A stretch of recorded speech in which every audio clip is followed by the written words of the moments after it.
hodně žen cítí, že v tom sexuálním životě nejsou tak naplněné, jak by mohly. Pro někoho je to dokonce překážka, jo, že tam je určitý tlak, partner chce víc sexu, mě to úplně nic moc neříká, tak občas to jako vydržím a jinak dělám všechno pro to, aby jsem co nejvíc snížila tu frekvenci. A samozřejmě tohle není šťastný model. Není šťastný jak pro tu ženu, tak ani pro toho partnera.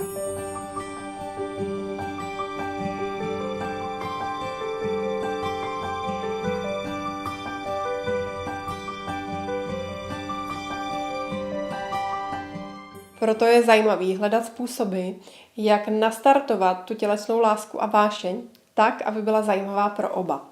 Pro obě strany.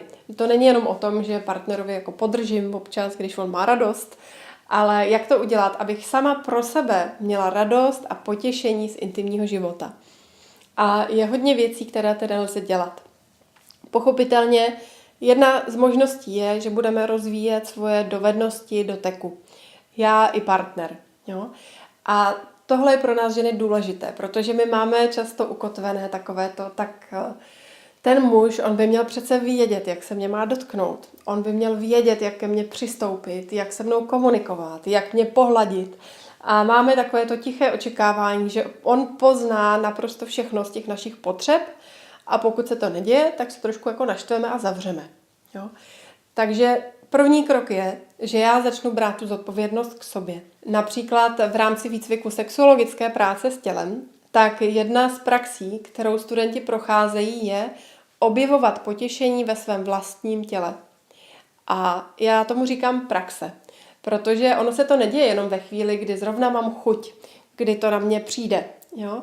Ta praxe znamená, že já se tomu věnuju každý den, ať se mi chce, anebo nechce. Mám náladu, nemám náladu, jsem unavená, jsem svěží, to je úplně jedno. A v podstatě ta praxe spočívá v tom, že já z jakéhokoliv rozpoložení, i z nechuti a z únavy, se té praxi věnuju. A i když jsem úplně down a to, že sama sebe se mám nějak dotýkat a přinášet si potěšení je ta poslední věc, na co mám chuť, tak do toho jdu. A dívám se, jaké prožitky přicházejí. V podstatě stejným způsobem my přistupujeme často ke sportu nebo k výuce angličtiny, že neřešíme, jestli zrovna máme chuť jít na tu hodinu, ať už je to lekce tenisu nebo lekce nějakého jazyka, ale věnujeme se tomu, protože chceme dělat pokroky.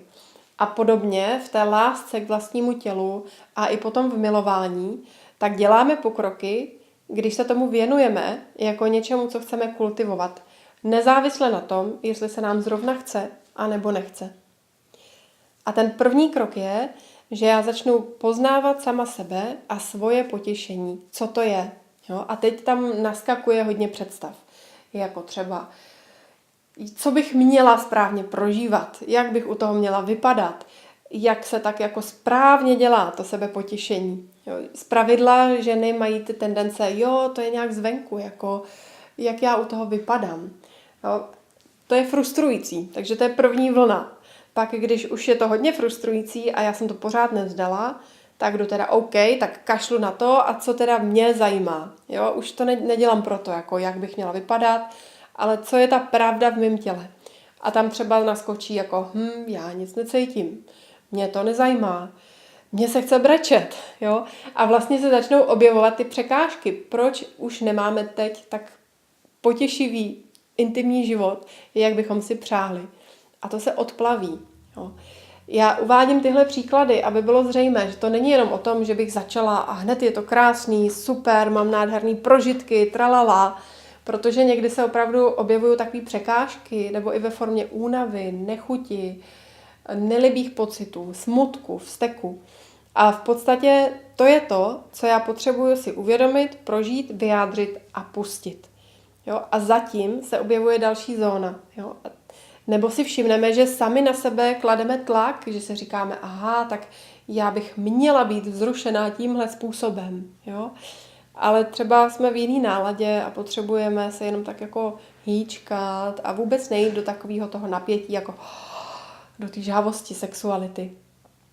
No a když se tímhle způsobem vlastně seznámím se sebou sama, tak na základě toho prožitku vlastního těla, vlastního potěšení, já mohu mnohem lépe komunikovat se svým partnerem o tom, co právě potřebuju, co mě dělá radost, co mě uvolňuje, co mě vzrušuje, co mi přináší rozkoš, na co teď mám náladu a na co nemám náladu. A pro muže je to úžasná pomůcka. Když jim žena řekne, jo, takhle ne, a je to vlastně v takové přátelské formě komunikace, takový jako navigace, tak pro muže je to velká úleva, že nemusí poznat a vycítit všechno, co by ta žena chtěla. Možná si teď říkáte, že to zní zajímavě, že by to stálo za pokus, a současně spolu s tím chci říct, že z mojí zkušenosti se téhle praxi, pokud tam není nějaká povinnost, věnuje tak 10, možná 20% lidí, i když mají k dispozici ty informace. A přitom transformace, která skrz to může přijít, je opravdu hodně silná. Takže vás chci pozvat k tomu, abyste to zkusili. Abyste si řekli, že třeba po dobu, i kdyby to měl být jenom 1 týden, si vyhradíte pro sebe a svoje tělo a svoje potěšení půl hodinky v tom dni. I kdyby to měla být jenom 1/4 hodina pro ty z vás, kdo říkáte, že máte hodně málo času. Zkuste si vyhradit 15 až 30 minut času jenom na sebe, svoje tělo a zkoumání svého potěšení. Neznamená to, že byste každý den museli prožívat potěšení, ale je důležité, abyste ten časový rámec dodrželi, ať se vám chce, anebo nechce. Doporučuji, abyste si k tomu zapisovali svoje poznámky. Abyste si zapsali, dneska to bylo zajímavý, zažila jsem něco, co jsem ani nečekala. Jo, a druhý den si tam napíšete, vůbec se mi do toho nechtělo, hrozně mě to štvalo, prostě udělala jsem to jenom tak narychlo, abych už to měla za sebou a celý je to k ničemu. Jo? A všechno tohle může být součástí vaší praxe, klíč je vytrvat. Jo? V ideálním případě, pro ty z vás, kdo jste víc zapálení, doporučuji dělat to 1 měsíc. Den za dnem, bez výjimky, najít si ten čas a zapsat si k tomu pár svých postřehů. A sledujte, co se s vámi děje. I když vám tahle praxe může přijít divná, zvláštní nebo jako velká výzva, tak moje zkušenost je, že opravdu transformuje životy. A pokud vám to přijde alespoň trošku zajímavé, sdílejte tohle video i se svými přáteli. Těším se na vás.